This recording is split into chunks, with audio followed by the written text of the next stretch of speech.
ముందు దయచేసి మీకు విజ్ఞప్తి సార్, మీరంటే మాకు అపారమైన గౌరవం ఉంది స్పీకర్ గారు, గౌరవనీయులు పెద్దలు, మీరంటే మాకు అపారమైన గౌరవం ఉంది. మిమ్మల్ని మేము దయచేసి కోరేది, సభ బిజినెస్ను దయచేసి నడిపే క్రమంలో గౌరవ మంత్రులు మేమేదైనా తప్పు మాట్లాడినా, మేమేదైనా మాట్లాడకూడని మాట మాట్లాడినా, తప్పు మాట్లాడినా సవరించే అధికారం వారికి ఉంది. వారు ఇంటర్వ్యూని కావచ్చు, కరెక్షన్ చేయవచ్చు. కానీ దయచేసి తమరిని కోరేది, ఇక్కడ ప్రతిపక్షంలో మేము 39 మంది ప్రధాన ప్రతిపక్షంలో ఉన్నాం, వాళ్ళు 64 మంది ఉన్నారు. మరి వారికేమో సభ్యులు లేచినా మీరు సమయం ఇస్తున్నారు, వారు వ్యక్తిగతంగా దూషించినా, నోటికొచ్చినట్టు మాట్లాడినా మీరు కనీసం మళ్ళీ మాకు అవకాశం కూడా ఇవ్వట్లేదు. మొదల డిమాండ్ సార్, దయచేసి కడియం శ్రీహరి గారి పట్ల వారు చేసిన అనుచిత వ్యాఖ్యలను తొలగించండి రికార్డుల నుంచి, దయచేసి వారిని ఉపసంహరించుకోమని చెప్పి కూడా నా విజ్ఞప్తి నెంబర్ 1. రెండవది సార్, వారు ఉప ముఖ్యమంత్రిగా పనిచేసిన పెద్దలు, దాదాపు 15 ఏళ్లు మంత్రిగా పనిచేసిన సీనియర్ నాయకులు, గౌరవనీయులు పెద్దలు కడియం శ్రీహరి గారి పట్ల వాళ్ళ రాజగోపాల్ రెడ్డి గారు చేసిన వ్యాఖ్యలు సబబు కాదు సార్, దాన్ని దయచేసి తొలగించాలి రికార్డుల నుంచి అనేది నెంబర్ వన్ సార్. రెండవది రాజగోపాల్, మీరు కూడా ఒకటి సార్, ఒక విషయం మాకు క్లియర్గా చెప్పండి. మా సభ్యులు లేచి అడిగితే మరి సభ్యులకైతే ఒకటే హక్కు ఉంటుంది సార్, అందరి సభ్యులకు 119 మంది సభ్యులకు ఒకటే రకమైన హక్కు ఉంటుంది. మా సభ్యులు అడిగితేనేమో మైకు రావడం లేదు, మరి వాళ్ళ అవతల వైపు ట్రెజరీ బెంచెస్లోంచి సభ్యులు అడిగినా మైక్ ఇస్తున్నారు, ఎప్పుడు అడిగినా మైక్ ఇస్తున్నారు, వాళ్ళని మాట్లాడమని మీరే మరి మోటివేట్ చేస్తున్నారు. దయచేసి నా విజ్ఞప్తి మీతోని, అందరు సభ్యులను ఒకటే ఘాటను ఒకటే పద్ధతిలో చూడాలి తప్ప ఈ రకంగా చూడడం ఇది భావ్యం కాదు కదా సార్. మీరు కూడా దయచేసి ఈ విషయంలో పునరాలోచించాలని విజ్ఞప్తి. ముందు రాజగోపాల్ రెడ్డి గారు మాట్లాడిన మాటలను దయచేసి మరి రికార్డుల నుంచి తొలగించాలని మిమ్మల్ని కోరుతా ఉన్న అధ్యక్ష. వారు కూడా ఉపసంహరించుకుంటే వారి గౌరవం దక్కుతుంది. అట్లా మాట్లాడడం ఒక సీనియర్ దళిత నాయకుడి పట్ల, ఒక సీనియర్ దళిత మంత్రి పట్ల, గతంలో 15 ఏళ్లు మంత్రిగా పనిచేసిన పెద్దల పట్ల ఆ రకంగా మాట్లాడడం వారికి మంచిది కాదు. ఉపసంహరించుకోమనండి, లేదా మీరైనా రికార్డుల నుంచి తొలగించాలనేది డిమాండ్. రెండవ మాట అధ్యక్ష, ఇందాక నాకు మీరు మైక్ ఇవ్వలేదు, ఇప్పుడు ఇచ్చినారు అనుకుంటున్నాను, దానికోసమే. ఇందాక పొన్నం ప్రభాకర్ గారు మాట్లాడినప్పుడు నేను వారంటే నాకు గౌరవం ఉంది అధ్యక్ష. పొన్నం ప్రభాకర్ గారు నేను 2009 నుంచి కలిసి పనిచేసిన సహచరులు. ఆనాడు వారు ఎంపీగా, నేను ఎమ్మెల్యేగా మొదటిసారి గెలిచినాం, అప్పటి నుంచి కలిసి పనిచేసినాం. కానీ సత్యదూరమైన మాటలు చెప్తుంటే, వాస్తవానికి విరుద్ధమైన మాటలు చెప్తుంటే బాధతో తప్పకుండా అన్నాం అధ్యక్ష. కానీ వారు కూడా గౌరవ మంత్రి వారు, ఈరోజు గౌరవ మంత్రి గారు తప్పకుండా ఆలోచించాలి, మాట్లాడేటప్పుడు 1-2 సార్లు ఆలోచించాలి. ఇవాళ వారి నియోజకవర్గంలో హుస్నాబాద్లో గౌరవెల్లి అనే రిజర్వాయర్ పూర్తయి ట్రయల్ రన్ అయిన మాట వాస్తవం కాదా అధ్యక్ష? ఇవాళ హుస్నాబాద్లో ప్రజలకు తెలియదా? వేములవాడ నియోజకవర్గంలో మలకపేట రిజర్వాయర్ మొత్తం పూర్తయి అందులో 1 TMC నీళ్లున్న మాట వాస్తవం కాదా అధ్యక్ష? ఇవాళ కాళేశ్వరం గురించి మాట్లాడి అదేమి జరగనట్టు నేను మేడిగడ్డకు పోయి వచ్చి మా మీద బురద జల్లే ప్రయత్నం ఏదైతే చేస్తున్నారో అధ్యక్ష, నేను గౌరవ సభ్యులకు తమరి ద్వారా తెలియజేసేది అధ్యక్ష ఒకటే ఒక్క మాట అధ్యక్ష. కాళేశ్వరం అనేది ఒక బరాజ్ కాదు అధ్యక్ష. కాళేశ్వరం అంటే 3 బరాజులు, 15 రిజర్వాయర్లు, 21 పంప్ హౌజులు, 19 సబ్ స్టేషన్లు, 203 కిలోమీటర్ల టన్నల్స్, 1531 కిలోమీటర్ల గ్రావిటీ కాలువలు, 141 TMCల స్టోరేజ్ కెపాసిటీ, అదేవిధంగా 240 TMCల యూటిలైజేషన్. శ్రీహరి గారు ఏమన్నారు అధ్యక్ష? శ్రీహరి గారు ఒకటే మాట అన్నారు, స్టెబిలైజేషన్ కూడా తీసుకోవాలి ఒక ప్రాజెక్టులో. కొత్తగా 97,000 కూడా నీళ్ళు ఇయ్యలేదని మాట్లాడితే స్థిరీకరించబడ్డ ఆయకట్టు ఎంత అని అధికారిని అడుగుతుంటే ముఖ్యమంత్రి గారు మాట్లాడనీయలేదన్నారు. గొప్ప ఉదాహరణ నా నియోజకవర్గం అధ్యక్ష. మా దగ్గర అప్పర్ మానేర్ అనే ప్రాజెక్టు నిజాం టైంలో కట్టినారు అధ్యక్ష, 45లో కట్టినారు.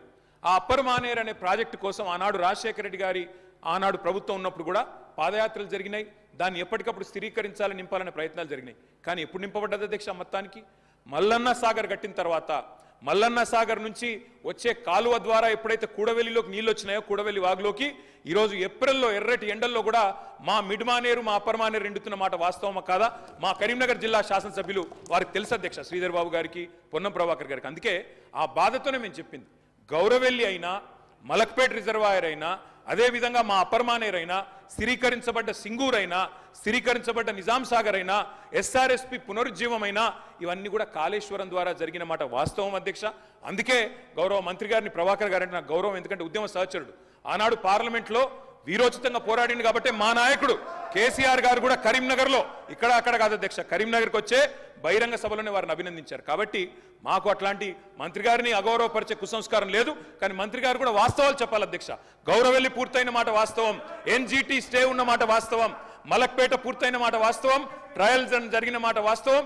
కాళేశ్వరంలో, ఇంత పెద్ద కాళేశ్వరంలో 3 బరాజులు, అదేవిధంగా 15 రిజర్వాయర్లు ఉండే కాళేశ్వరంలో ఒక్క బరాజులో 3-4 పిల్లర్లకు ఇబ్బంది జరిగితే దాన్ని రిపేర్ చేయండి. ఇప్పుడే మా గౌరవ పెద్దలు కడియం శ్రీహరి గారు డిమాండ్ చేసినారు, దాన్ని రిపేర్ చేయండి. రైతుల మీద కోపం పెంచుకోకండి. కేసీఆర్ గారి మీద కోపం ఉంటే రాజకీయంగా ప్రయోజనం కావాలనుకుంటే ప్రయత్నం చేయండి, కానీ ఆ ప్రాంత రైతాంగం పట్ల కక్ష కట్టవద్దు. నింపండి, మేడిగడ్డ నింపండి, కాళేశ్వరంలో పంపింగ్ స్టార్ట్ చేయండి. వాళ్ళ 5,000 క్యూసెక్ల నీళ్లు కిందికి పోతున్నాయి. ఇది రాజగోపాల్ రెడ్డి గారు.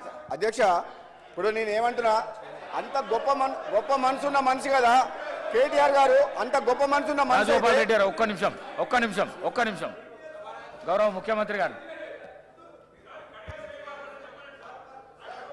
స్పీకర్ సార్, గత 3 రోజుల నుంచి లీడర్ ఆఫ్ ది హౌస్ కూర్చోండి ప్లీజ్. శాసనసభలో తమరి అనుమతితో కృష్ణానది జలాల మీద కావచ్చు, గోదావరి నది మీద నిర్మించిన కాళేశ్వరం ప్రాజెక్టుకు సంబంధించి మేడిగడ్డ కావచ్చు, అన్నారం కావచ్చు, సుందిళ్ళ కావచ్చు, లేకపోతే పంప్ హౌజుల విషయంలో కావచ్చు, చాలా విషయాలలో మనం చర్చించుకుందాం. చూసి వచ్చి ఈ సభలో వాస్తవాల ప్రాతిపదికన చర్చ జరపాలి అని తమరి అనుమతితోటి మనం నిర్ణయం తీసుకున్నాం.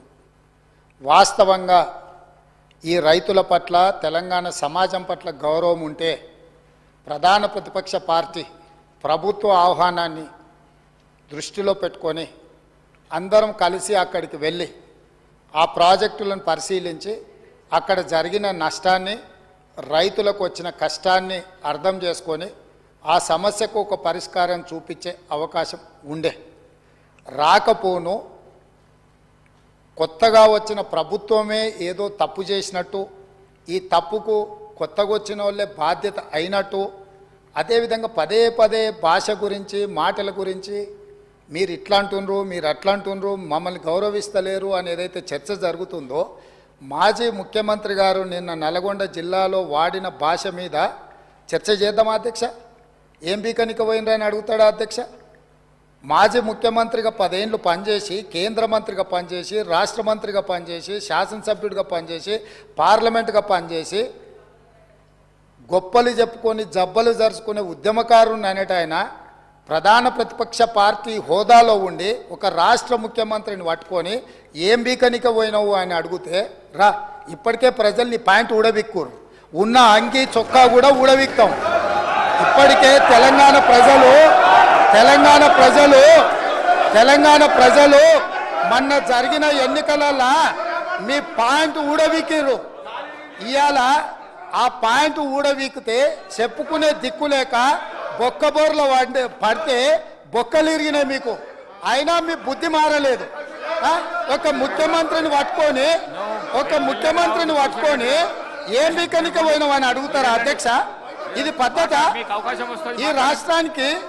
ఈ రాష్ట్రం 4 కోట్ల ప్రజలు ఓట్లేసి గెలిపించిన ముఖ్యమంత్రిని పట్టుకొని ఏం బీకనిక పోయినావని అంటారా అధ్యక్ష? ఇదేనా తెలంగాణ సాంప్రదాయము? ఈరోజు నేను మళ్ళీ అడుగుతున్నా అధ్యక్ష, ఈరోజు మేడిగడ్డ మేడి పండులాక కుంగిపోతే మేడిగడ్డల నీళ్లు నింపడానికి అవకాశం ఉందా అధ్యక్ష? ఇవాళ మీరే సాగునీటి పారుదల శాఖ మంత్రులుగా పనిచేసారు కదా. చంద్రశేఖరరావు గారు, హరీష్ రావు గారు ఇద్దరు సాగునీటి పారుదల శాఖ మంత్రిగా పనిచేసారు కదా అధ్యక్ష. ఈరోజు వాళ్ళకే పెత్తనం ఇస్తాం, వాళ్ళనే చేయమని ఉండ్రి. ఈరోజు ఏ రకంగా మేడిగడ్డలో నీళ్లు నింపుతారో, మేడిగడ్డ నుంచి నీళ్లు ఎత్తి అన్నారంలో పోస్తారో, అన్నారంలో నుంచి సుందిలలో ఎట్లా పోస్తారో బాధ్యత వాళ్ళని తీసుకోమని ఉండ్రి అధ్యక్ష. మొత్తం కుంగిపోయి కుప్ప కూలిపోతుంటే ఈరోజు అక్కడ నీళ్లు నింపడానికి ఏమాత్రం అవకాశం లేక పూర్తిగా ప్రాజెక్టు దెబ్బతిని ఖర్చు పెట్టిన 94,000 కోట్ల రూపాయలు వృధా అయిపోయి ఈరోజు మొత్తం ప్రాజెక్టే దెబ్బతిన్న పరిస్థితుల్లో ఈరోజు ప్రజల దగ్గరికి వెళ్ళి సమాధానం చెప్పుకోలేక శాసనసభకు రావాల్సిన ఉపనాయకుడు ఇక్కడ సభలోకి రాకుండా పారిపోయి ఈరోజు చర్చ చేద్దామంటే రాకుండా ముఖ్యమంత్రి గారిని పట్టుకొని ఇట్లా మాట్లాడొచ్చా అధ్యక్ష?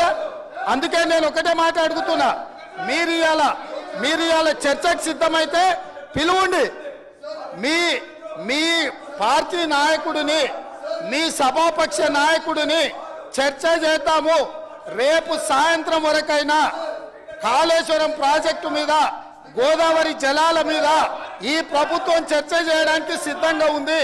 పారిపోయి ఫామ్ హౌస్లో వండుకొని ప్రతిపక్షాలుగా బాధ్యత నుంచి తప్పించుకొని మీ అవినీతి బయటపడుతుందని, కాళేశ్వరంలో మీ దోపిడీలో జైలుకి వెళ్లాల్సి వస్తుందని కేసీఆర్ ను చంపుతారా అంటారు. ఎవరికి అవసరం ఉంది అధ్యక్ష చంపాల్సిన అవసరం? సచిన పావును ఎవడైనా చంపుతారా అధ్యక్ష? మొన్నటి ఎన్నికలలో ప్రజలు ఆ పావును చేత్తో కాదు కట్టెతో కొట్టిరు అధ్యక్ష.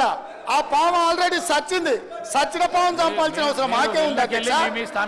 ఈ రోజు సానుభూతి కోసము వీల్ చైర్ నాటకాలు, వీధి నాటకాలు ఏంటి అధ్యక్ష ఇది? ఈ రోజు అవకాశం వచ్చినప్పుడు ఈ సభలో చర్చ చేయడానికి ప్రభుత్వం సిద్ధంగా ఉంది. నిజాయితీ ఉంటే, మీరు అవినీతికి పాల్పడకపోతే, మీరు చెప్పినట్టు మేడిగడ్డలో 2, 3 పిల్లర్లు కుంగిపోతే దాని మీద తీసుకోవాల్సిన నిర్ణయాల మీద మాజీ ముఖ్యమంత్రి గారు చంద్రశేఖరరావు గారిని సభలోకి రమ్మనుండ్రి. చర్చ చేయడానికి ప్రభుత్వం సిద్ధంగా ఉంది. పారిపోయి అక్కడెక్కడో పోయి ఆడేదో ప్రగల్భాలేంది అధ్యక్ష? రమ్మనుండ్రి సభకు. వాస్తవాల మీద చర్చ చేస్తాం, మొత్తం ఇక్కడ పెడతాం.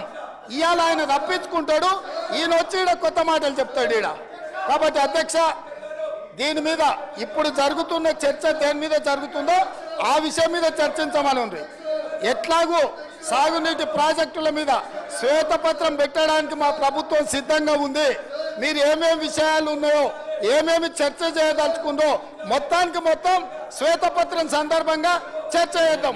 లేదు కాళేశ్వరం మీద మీరు చర్చ అంటారా?